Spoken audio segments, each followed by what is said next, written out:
Go ahead. I have to wrap up in a second here, but go ahead. Thank you, Jen. You put out a list of all of the military equipment included in that $800 million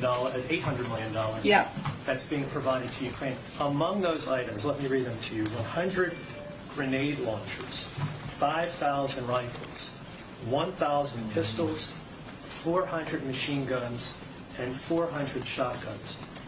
Are you saying those items are not offensive weapons? They're weapons that help the Ukrainian people fight against an invasion by a foreign They country. can be used offensively, can they not? Again, they're weapons. What I'm talking about is weapons that can be used to fight. The answer is yes. I mean, although you don't want to say it, that answer to that question is yes. And so, obviously, you're trying to make this distinction between offensive. Well, what we're talking about. Let me finish. Let me finish. Well, Let me finish. Let me finish my answer. No, you aren't. No, I was finishing a point, and then you can respond to mine. Okay, go ahead. All right, you're making this distinction between offensive and defensive weapons. Anybody that looks at that list of weapons that I just mentioned, they would say clearly they're offensive. If a Ukrainian military officer or someone who is enlisted has one of these weapons, they can take out a Russian military official of some sort with these weapons. They're offensive in nature. So why not provide more offensive weapons like this to the Ukrainian military? Well, first of all, we are providing a range of rifles, etc. There is a difference between a plane and planes and massive military systems. I think anybody would recognize this. And what we're talking about, which is giving rifles and pistols to many of them farmers and people living in countrysides to defend themselves. I think there's a difference that most people recognize. Thank you, everyone, so much. Have a nice day. You promised the back of the room, Jen. I will get to you tomorrow. I'm sorry, I have to wrap up. I apologize. Kerfuffle, Jen. No more kerfuffles. I'm starting to get the impression that the Biden administration doesn't like you and isn't really excited about this current news cycle, that they're not really ready for prime time, and that they kind of just hate America and hate this place a lot. They don't like the middle class.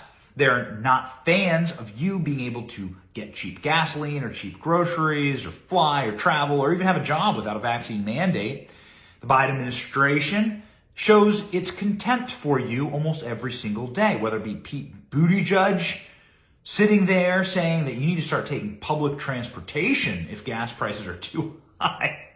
You do realize that the vast majority of people in America live outside of city centers where there is no viable public transportation. You don't know why? Because this is a huge country. There's a massive country, and a lot of people do not live clustered into the city centers. Well, there goes my screen in the back. Whatever. It's probably the Biden administration trying to glitch out my electronics, or China, whatever. Take it as a mark that we're doing the right thing.